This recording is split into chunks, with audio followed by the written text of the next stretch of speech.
معقول كده من اولها هتسيبني وتقعد لوحدك؟ معلش يا حبيبتي، ما رضيتش بصراحه ازعجك. مالك يا حبيبي؟ فيك ايه؟ مخنوق يا صفا، مخنوق قوي. من اولها اتخنقت مني؟ ده احنا لسه بنقول يا هادي.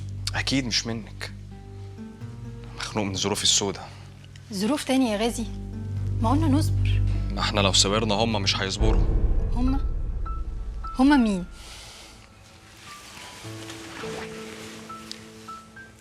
ناس كنت ماضيلهم وصولات ايام حكايه البورصه ويطالبوني بيها دلوقتي.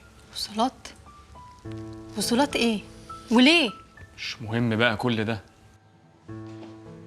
المهم انهم هيقدموها للنيابه. نيابة؟ يا خبر، وهتعمل ايه؟ هتسجن طبعا. اساسا بفكر ابيع عربيتي عشان اعرف ادبر اي مبلغ. هو المبلغ كام؟ 300,000 جنيه. ياه. طب اسمع، انا معايا 150,000 في البنك وممكن نتصرف في الباقي.